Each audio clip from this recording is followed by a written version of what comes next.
Good morning dear students, welcome back to my channel that is mind your science.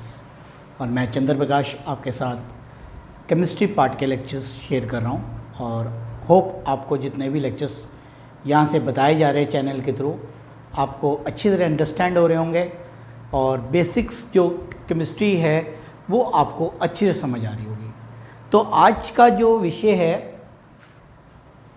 That is electrochemistry और आज हम पढ़ेंगे topic of the day is corrosion. Dear student, corrosion क्या होती है, पहले इसको बात को समझना है आपने और उसके बाद फिर मैं आपको इसकी डेफिनेशन के बारे में बताऊंगा और कंप्लीट प्रोसेस होता कैसे है, क्या कैसे ये मैकेनिज़्म क्या है इसका, कैसे इसका समाधान किया जाता है, वो कंप्लीट टॉपिक आज हमने आपके साथ डिस्कस करना है। कल भी ये वीडियो मैंने शूट की थी लेकिन कल नेटवर्क प्रॉब्लम के कारण ये अपलोड नहीं हो पाई और मुझे लगा शायद ये वीडियो अपलोड हो गई है और वीडियो अपलोड मैंने सोचा कि वीडियो अपलोड हो गई तो मैंने जाकर इसको डिलीट कर दिया, उस कारण से कल का लेक्चर जो है मिस हो गया। तो आज मैं 2 पार्ट्स में 2 लेक्चर्स बनाऊंगा आज, क्योंकि चैप्टर ख़त्म हो जाएगा। तो पहला पार्ट आज हम कोरिजन के बारे में कंप्लीट प्रोसेस में पढ़ेंगे, second prevention from the corrosion. ये 2 टॉपिक्स आज हमने पार्ट 1 पार्ट 2 के हिसाब से कवर करना है। कोरिजन की बात कर रहा था मैं आपके साथ। डियर स्टूडेंट्स, जब हम घर में कोई भी नई चीज़ लेके आते हैं, नई चीज़ in the sense of metals, जैसे हम बर्तन लेके आते हैं, आपने देखा होगा उनकी चमक कितनी ज़्यादा होती है। फिर उस बर्तन को अगर हम पुराने बर्तन से कंपेयर करें तो आप उसमें देखेंगे जो पुराने बर्तन हैं उनकी चमक कम हो गई है। ऐसा क्यों हुआ है आपने कभी सोचा नहीं होगा। इसी तरीके से ज्वेलरीज, गोल्ड की आइटम, सिल्वर की आइटम जब हम नहीं लेके आते हैं उनकी चमक और पड़े हुए सोने की या चांदी की चमक आप देख सकते हैं, दोनों में ज़मीन आसमान का फ़र्क है। ऐसा क्यों होता है, ये क्वेश्चन दिमाग में आपके आ रहा हो। ऐसा इसलिए होता है, चाहे कोई भी मेटल हो, कोई भी अलॉय हो, वो एटमॉस्फेरिक ऑक्सीजन और वाटर के साथ संपर्क में आने पर रासायनिक क्रिया करता है और जब रासायनिक क्रिया बंद होती है तो कोई ना कोई प्रोडक्ट जरूर बनता है और उस प्रोडक्ट के बनने से उस प्रोसेस को हम अपनी साइंटिफिक भाषा में क्या बोलते हैं, कोरिजन बोलते हैं।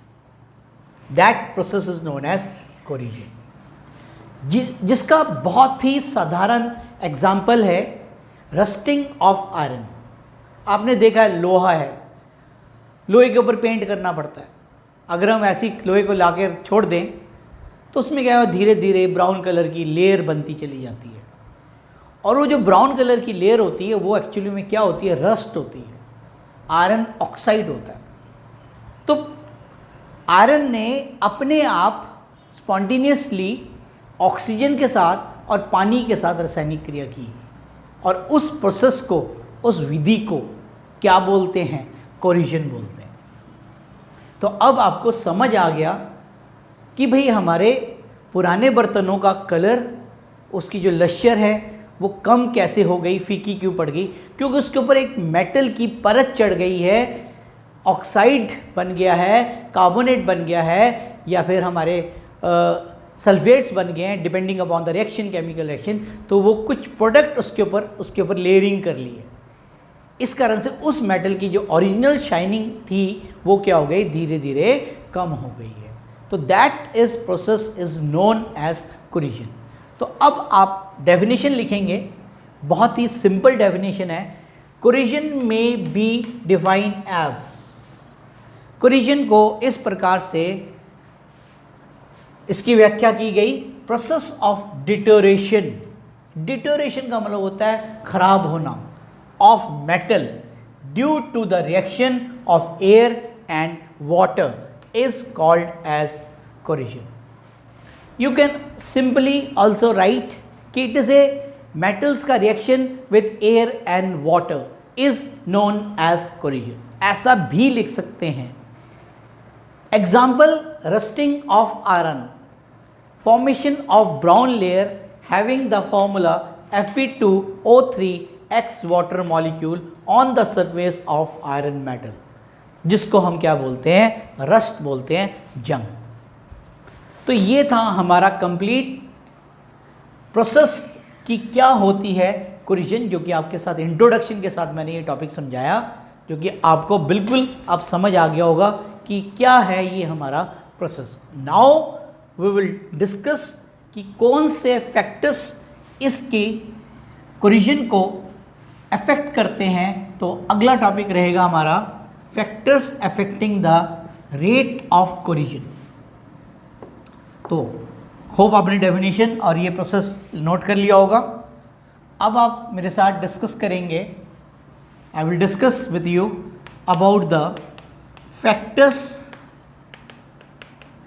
Affecting the rate of corrosion. कौन कौन से फैक्टर्स हैं जो कि रेट ऑफ कोरिजन को, प्रोसेस को प्रभावित करेंगे, अफेक्ट करेंगे। नंबर 1 है रिएक्टिविटी ऑफ द मेटल। भाई कितना क्रियाशील मेटल है, more the reactivity of the metal comma more will be the rate या speed of corrosion.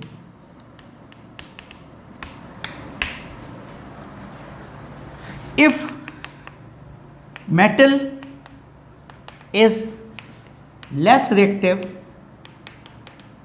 then it undergoes slower rate of corrosion, slower rate of corrosion। तो ये था हमारा पहला विषय, that is reactivity of metal, जो कि आपको बिल्कुल अच्छी तरह अंडरस्टैंड हो गए। अब थोड़ा सा मैं और इसके बारे में एलोबरेट कर देता हूँ आपके साथ। आप सोच रहे होंगे कि रिएक्टिव मेटल कौन से और नॉन रिएक्टिव, ये आपको कैसे पता लगता है? इलेक्ट्रोकेमिकल सीरीज से पता लगता है। जिन मेटल्स के पोटेंशियल नेगेटिव हैं वो बहुत ज़्यादा क्रियाशील है, और जिनके मेटल्स के जो इलेक्ट्रो पोटेंशियल्स हैं, हमारे रिडक्शन पोटेंशियल जो इलेक्ट्रोकेमिकल सीरीज के अंदर दिए हुए हैं, वो हमारे कम रिएक्टिव मेटल्स होते हैं। तो इसका मतलब जिनके नेगेटिव पोटेंशियल हैं वो बहुत तेज़ी से कोरिजन करेंगे, और जिनके कम है, पॉजिटिव है, तो वो तेज़ी की बजाय स्लो रेट से कोरिजन करेंगे। तो ये था हमारा पहला factor. Next, presence of impurities. Presence of impurities. Next point, in case some impurities are present in the pure metal,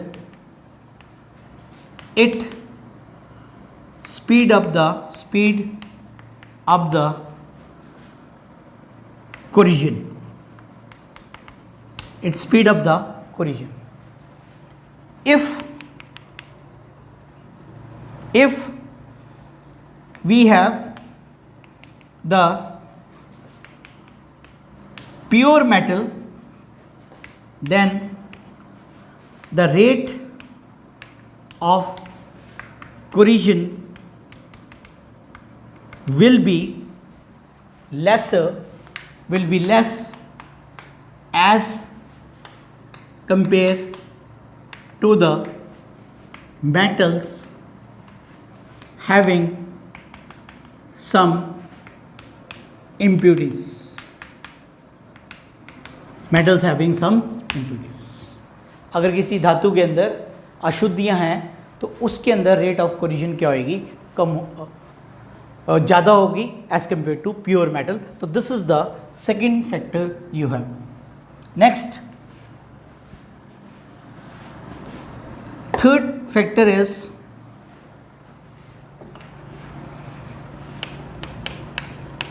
presence of scratches etc.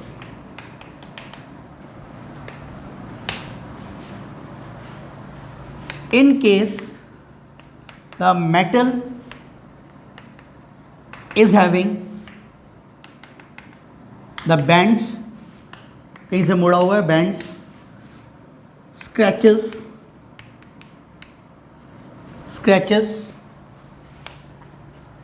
nicks, cuts etc. there will be more rate of corrosion, वहाँ पर ज़्यादा speed से होगी corrosion। तो जहाँ पर भी आप देखेंगे मेटल को बेंड किया हुआ है या कहीं स्क्रैचेस लगे हुए हैं, तो आप वहाँ पर देखना जल्दी जल्दी जंग लगता है as compare to smooth surface. इसके बाद है हमारे पास presence of air and moisture.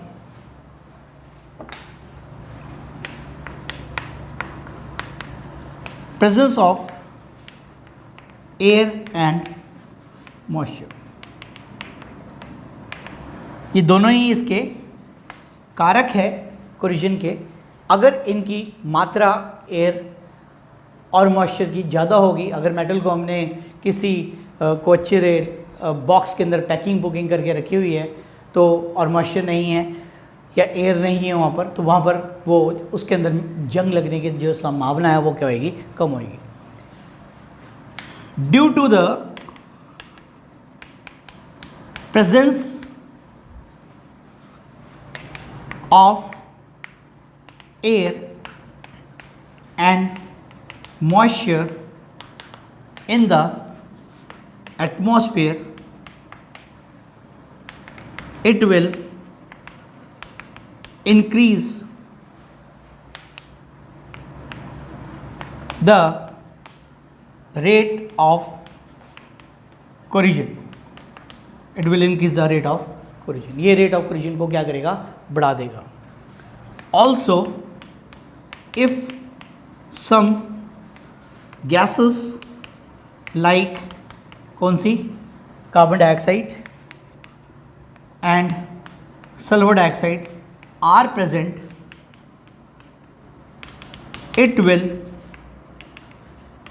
increase the rate of corrosion।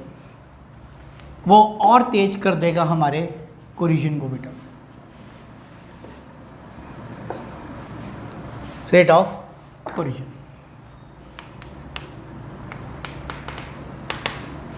तो this is your fourth factor.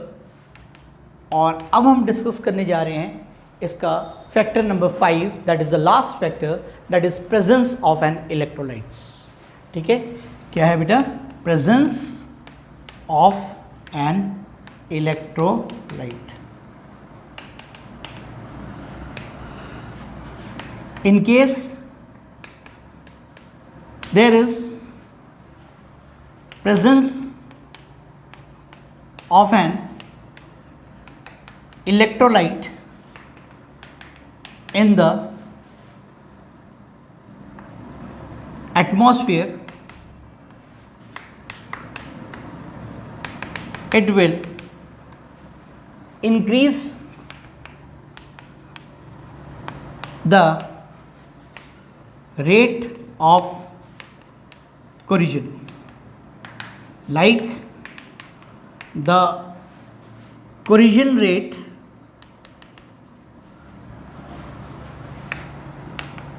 will be faster in case of saline water। saline water होता है NaCl solution, that is called as saline water। saline, SALINE, saline water।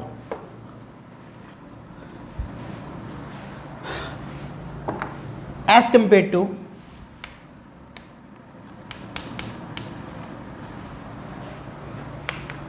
ordinary water।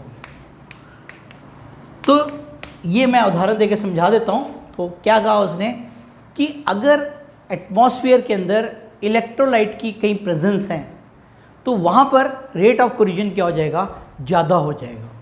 और उसका उदाहरण दिया कि अगर saline water है हमारे पास, सलाइन का मतलब अभी बताया NaCl की प्रेजेंस, एक ऑर्डिनरी वाटर है, तो हमने कुछ आयरन के नेल्स आप जानते हैं क्या, कीलों को कुछों को सलाइन वाटर में रख दिया, कुछों को हमने ऑर्डिनरी वाटर में रख दिया।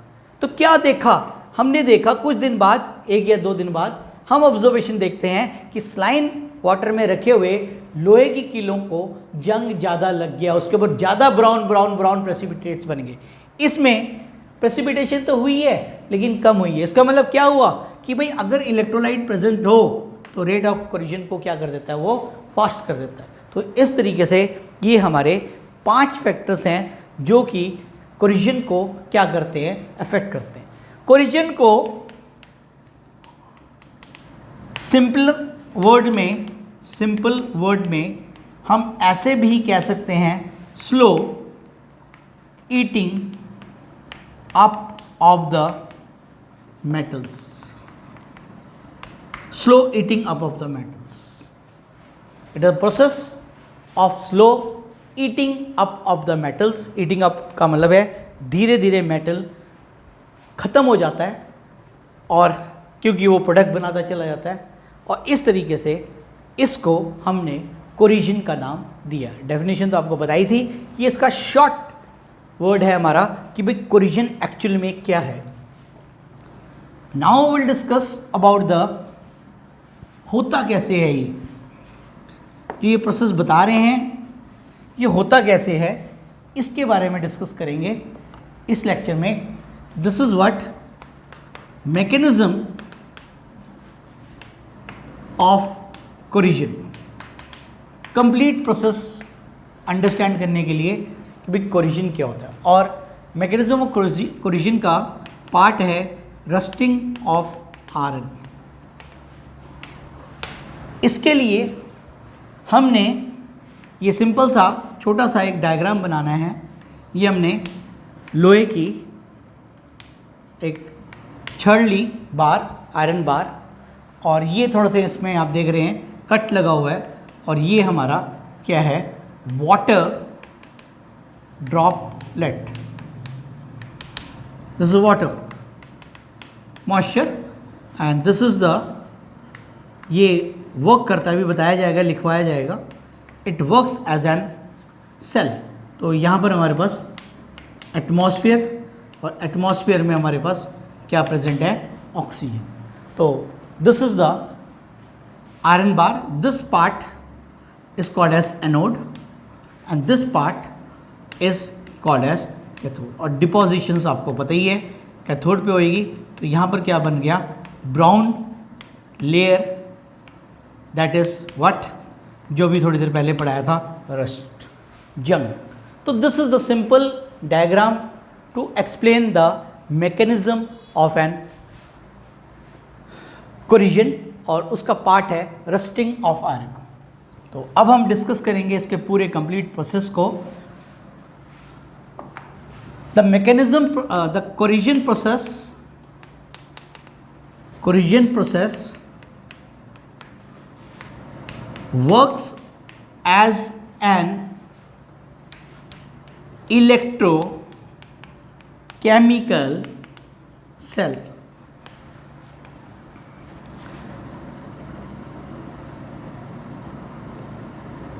During the rusting of iron,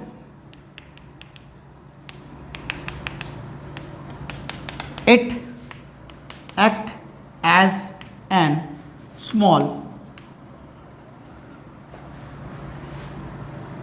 electric cell, small electric cell के रूप में काम करता है। It undergoes following chemical reaction,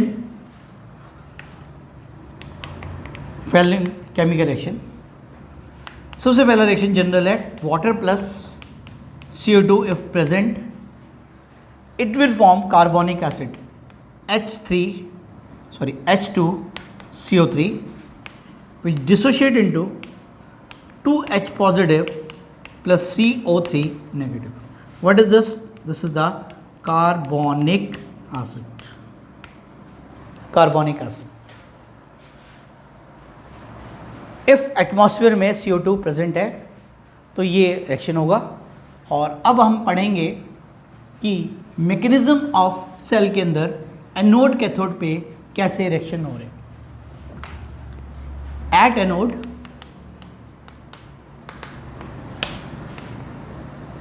we have iron metal,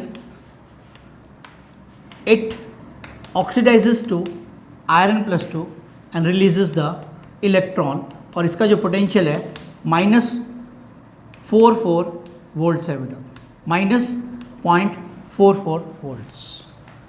at cathode पे हमारा क्या रिएक्शन है?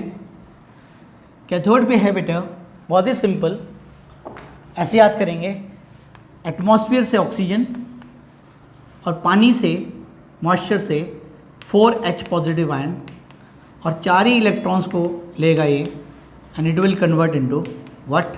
Water molecule.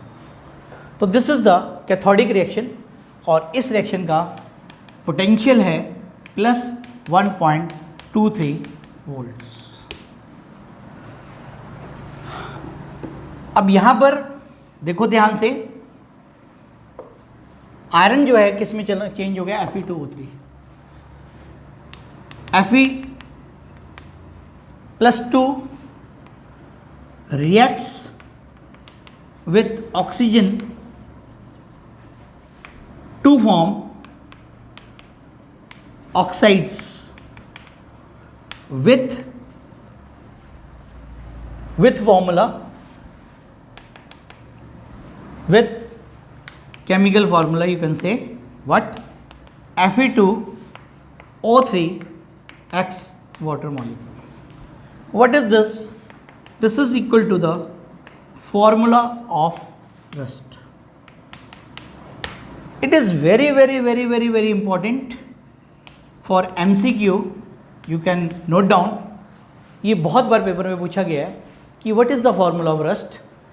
यहाँ पर आपने ध्यान रखना है Fe2O3 X वाटर मॉलिक्यूल है बेटा। कई बच्चे ना यहाँ से 2 वाटर से यहाँ 2 पुट कर देते हैं और ऑप्शन में भी 2 लिखा होता है, तो 2 नहीं लिखना है। यहाँ पर क्या है बेटा?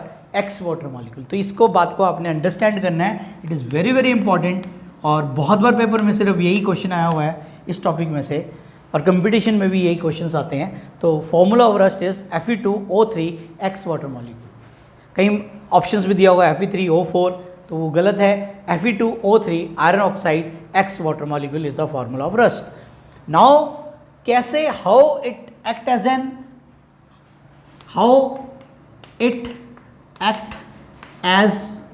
N electrochemical cell. भाई ये जो रस्टिंग ऑफ आयरन हो रही है ये सेल के रूप में काम कैसे कर रहा है? तो इसके लिए आपको पोटेंशियल्स मैंने इसीलिए लिखे हैं इस डाटा के अंदर। तो अब आप EMF निकालेंगे सेल का, ये जो रस्टिंग हो रही है E0 सेल, जो कि आप जानते ही हैं क्या होता है, आगे माइंड में आपके याद, E cathode minus E anode.